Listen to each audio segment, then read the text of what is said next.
sweet like a buttercup. You're a Barbie doll. Show them all what I'm made of. Strut down the hall. Won't stop till I get enough. All right, diving into some post-match analysis today. We're taking a look at the Manchester Evening News player ratings from Manchester United's loss to Crystal Palace. Not exactly the start we were hoping for.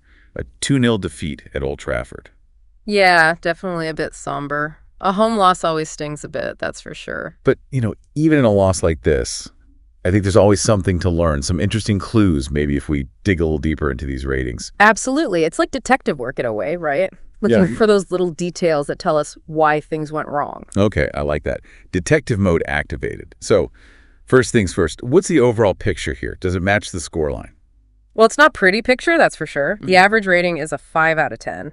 And at a club like Manchester United, that's not good enough. But there's a couple of 4s that really jump out. Diogo Dalot and Ahmad, those are rough ratings. Suggests some real individual struggles on top of the team performance. Ouch, a 4 is rough, especially at a club with expectations like Manchester United. But before we unpack that, let's talk about Onana. He got a 5, which seems a bit harsh considering he made what the report called a brilliant first-half save. Help me understand this one. Yeah, goalkeeper ratings, they're always tricky. One mistake can overshadow, a bunch of great saves. And in this case, even though Onana had that spectacular moment in the first half, the criticism seems to be about his positioning for the first goal. So it's not just about making the saves. It's about being in the right place at the right time to even have a chance to make a save. Interesting. Can you elaborate on that? What went wrong with his positioning? Sure. So think about that first goal. The shot came from just outside the box, a bit to Onana's right. Now, usually a keeper wants to be more towards the center of the goal in that situation. It gives them a better angle to react. But the report says Onana was a bit too far to his left, which slowed down his reaction time and narrowed his angle. Makes sense. I guess even a tiny misjudgment can make all the difference in those crucial moments. Like they say, it's a game of inches. Absolutely. And for a goalkeeper, those inches matter even more because they're the last line of defense. Speaking of defense, let's move on to Harry Maguire. Also got a 5. Maguire always seems to attract a lot of attention, good or bad, but the report did mention some good defensive work. So what's the story here? What led to that 5? Well, it looks like even though he made some good plays, his positioning let him down, particularly on those 2 goals conceded. On the first one, he seemed to be caught a bit flat-footed as the attacker cut inside. And on the second goal, it seems like he could have been more aggressive in closing down that cross. So even though he made some good cackles, those lapses in positioning ended up costing the team. And I see he also picked up a yellow card. How much do you think that factored into his rating? The yellow card always hurts. Especially for a center back, it means you have to be more careful. So in Maguire's case, it probably added to the sense that he just didn't have his best game. Right. And of course, we can't ignore the injury to Martinez. It's been a tough one to lose him like that, even though he got a 6 before going off with that knee injury. Yeah. Definitely a blow. A serious injury like that can really change the whole mood, You could almost feel the energy shift in the stadium when it happened. And for Martinez, even though he was playing well, knowing you're out for a while, that's tough mentally. Yeah, it's a tough game, physically and mentally. Okay, moving into the midfield now. Yeah. Sensing a bit of a theme here. Ugarte, known for his tenacity and work rate, he got a 5 as well. Report says he wasn't as dominant as usual. What do you think was going on there? Ugarte, he had a tough time against Crystal Palace's midfield. Lerma and Hughes, they were very disciplined, shutting down space quickly, not giving Ugarte any time or space to operate. They were really good at doubling up on him when he got the ball, forcing him into rushed passes. So it sounds like Crystal Palace had a plan for Ugarte. It wasn't just him having an off day. Yeah. They targeted him specifically. That's what I find so interesting about this. Even at the individual level, it's all about tactics. Absolutely. Right? It's like a chess match out there. And Crystal Palace, they did their homework. Okay, well now I'm really curious about Bruno Fernandes. Another 5. He's usually so creative for United, but the report mentions frustration from him. Frustration with the team's lack of attacking edge. What's your take on that? Fernandes, he thrives on that quick pass, the dynamic movement around him. But it seems like the attack was quite static in this match. There weren't those runs he needs. The passing was slow. So it limited his options, and it seems like he ended up trying to do too much by himself. I can picture it. Him trying to get things going, urging his teammates forward, but nothing's clicking. Must be demoralizing when the players around you just aren't on the same page. It's like a composer trying to lead an orchestra that's out of tune. Even if the individual parts are great, if it's not coming together, it just doesn't work. And in this case, the music, or I guess the attack, fell flat. Which brings us to those 2-4 ratings we talked about earlier. Let's start with Ahmad. Ineffectual, that's a pretty harsh word. What contributed to such a low score? It seems like a few things. First, he was moved around a bit, started in one position, then the manager switched him to the wing to try and, get something going. But he just couldn't make an impact. It happens. So, almost like he was thrown into the deep end with that positional change and couldn't quite swim. But is it fair to judge him so harshly? I mean, sometimes it takes time to adapt to a new position, especially in a game like this with so much pressure. That's a good point. It's always tough to assess someone who's played out of position, particularly in a high-stakes game. But at a club like Manchester United, the expectations are sky high. The manager wouldn't make that change unless he thought Ahmad could deliver. And when that doesn't happen, well, it shows up in the rating. Tough lesson for a young player, that sometimes even trying your best isn't enough. But I'm sensing there's more to his fore than just the position change, right? You're right. He just wasn't decisive enough in those key moments.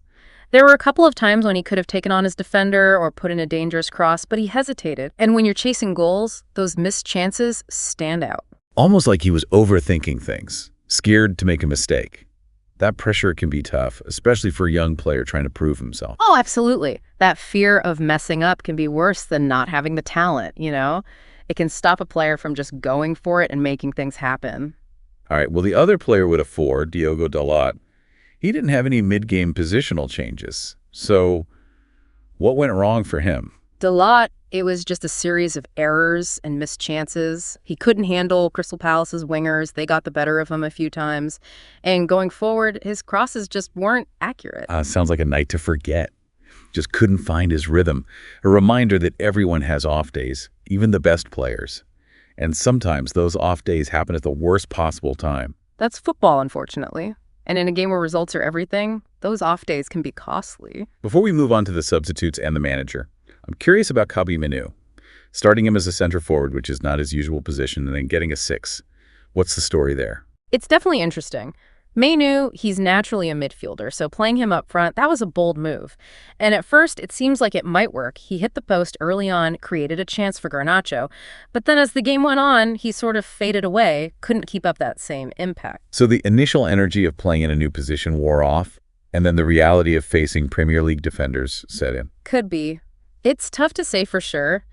Playing a young player out of position can be a bit of a gamble. It shows faith in their potential, but it also exposes them to new challenges.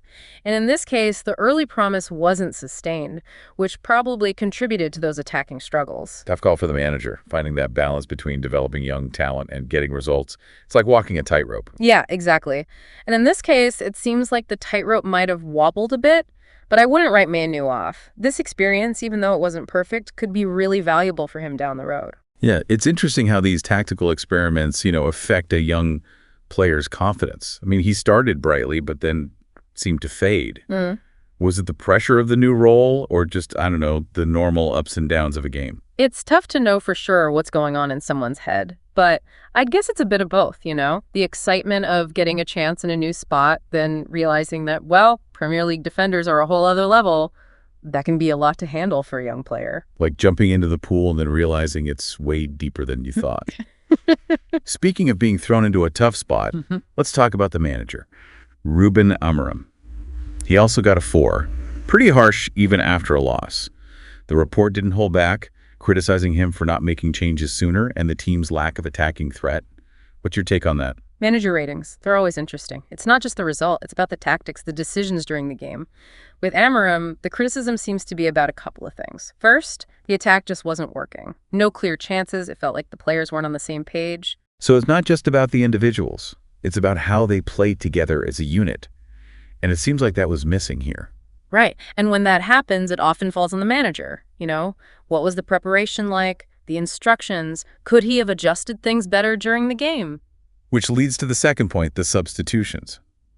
You'd expect when a team's struggling to create chances, the manager would make some changes, bring on some fresh energy.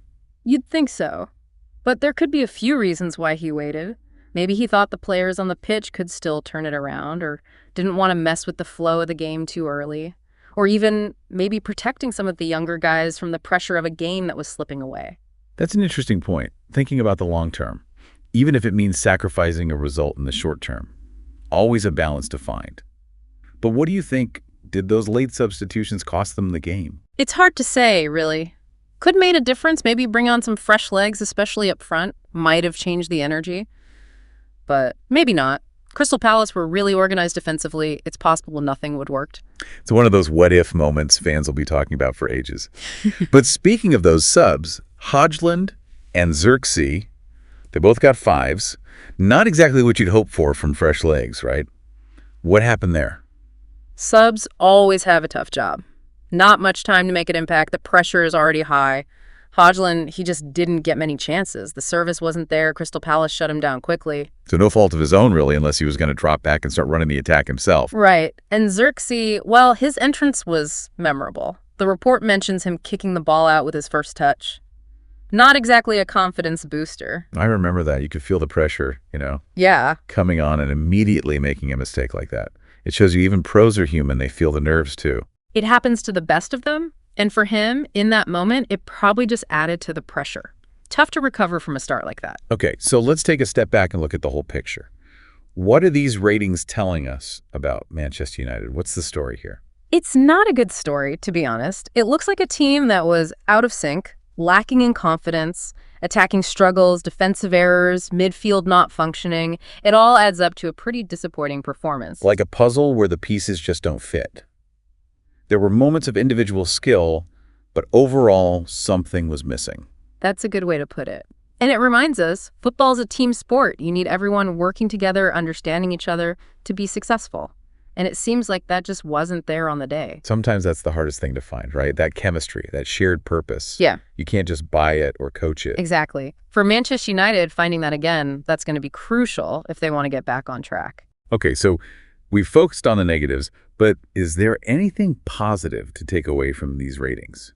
Any glimmers of hope? Players who stood out despite the loss? Even in a loss, there's always something to learn. Martinez, before the injury, showed his quality, I thought. And even though Mainoo's experiment didn't quite work out, at least the manager was trying something different, I see your point.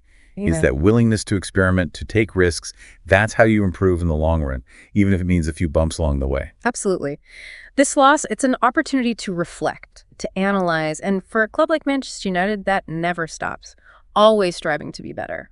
Before we move on to the last part of our deep dive, I want to touch on something we talked about earlier, the human element of these ratings. We analyze the numbers, but it's important to remember these are real people with feelings, with emotions. That's so important and so easy to forget sometimes. These guys, they dedicate their lives to this sport. They put everything into it. We can criticize what happens on the pitch, but it needs to be done with respect, It's like remembering that behind every jersey number, there's a person with dreams, with vulnerabilities. A bad performance, it doesn't define who they are. Couldn't agree more. And I think it's important for fans to remember that too, especially online. Criticism's part of the game, but it should never be personal. It's about finding that balance, holding players accountable, but understanding they're human too. And I think that goes for us as analysts as well. We can break down the tactics, but let's not forget the human side of it. Completely agree. It's a game played by people. And it's those human elements, the passion, the drama, the wins and the losses that make it so captivating. So, as we move towards the final part of this deep dive, let's keep that in mind. Analyze, debate, but with respect. Always remembering the human side of this beautiful game. Yeah, it's a good point. It's easy to forget sometimes that there's so much more to football than just what happens on the pitch. But let's bring it back to the tactical side for a second. This whole deep dive, it's really made me think. Like Amorim's decision to start Mainoo as a center forward. What was he thinking? Was that a genius move, a desperate gamble, or somewhere in between? It's definitely got people talking. At first glance, it seemed like a risky move, right? But if you think about it from a player development perspective, it gets interesting. He obviously sees something in Mainoo. Maybe he wanted to test him, see how he'd handle a different role. So less about winning this specific game and more about, I don't know, maybe unlocking something in Mainoo, seeing if he could adapt. Exactly. It's like experimenting in the kitchen, right? Trying new ingredients, new flavors. Sometimes it works, sometimes it doesn't. But you have to try things to learn and improve. Makes sense. Sometimes the most surprising moves lead to the most interesting results. And that kind of leads me to another thing that's been on my mind. Harry Maguire. He seems to be stuck in this cycle of criticism, where even when he does good things, the mistakes get amplified. Is that fair? Is he being held to a higher standard than other players? It's a tough one. Maguire's situation, it really shows how much perception and expectations matter. He came to Manchester United with a huge price tag, so the pressure was always going to be there. And when you don't live up to those expectations consistently, the criticism just gets louder. Like he's carrying the weight of that transfer fee every time he plays. And as you said before, the mental side of the game is huge. How much do you think that pressure is affecting him? Hard to say exactly, but I'd say it's a big factor. When you're constantly being doubted, second-guessed, it can really mess with your confidence. You start to hesitate, make mistakes, and then the criticism just gets worse. It's a tough cycle to break out of. Like trying to play the piano with everyone watching, judging every note. It's hard to perform your best when you're worried about messing up. Perfect analogy. For Maguire, I think it's going to take a lot of mental strength, resilience, and maybe a change in how people see him. He's clearly a talented player, but everyone has strengths and weaknesses. It's a reminder that even at the highest level, even in a game focused on results, empathy matters. We're all human, right? Okay, so to wrap up this deep dive, I want to leave our listeners with something to think about. Put yourself in Amarim's shoes. What would you have done differently in this match? Love that question. It makes you really think like a manager. Would you have made those subs sooner, changed the formation, maybe pressed higher up the pitch? It's a fun exercise, and it really shows you how complex the game is. Yeah, like being an armchair manager, but with the benefit of hindsight, right? Who knows, maybe thinking about these things will give Amarim and his team some ideas for next time. Maybe. It just shows you that in football, there are always different ways to approach things. Every match is a chance to learn, to grow, and sometimes to come back stronger. So until our next deep dive, keep thinking, keep asking questions, and keep the conversation going. Sound the alarm. I'm coming up. We'll have a ball. I'm sweet like a buttercup. You're a Barbie doll. Show them all what I'm made of. Strut down the hall. Won't stop till I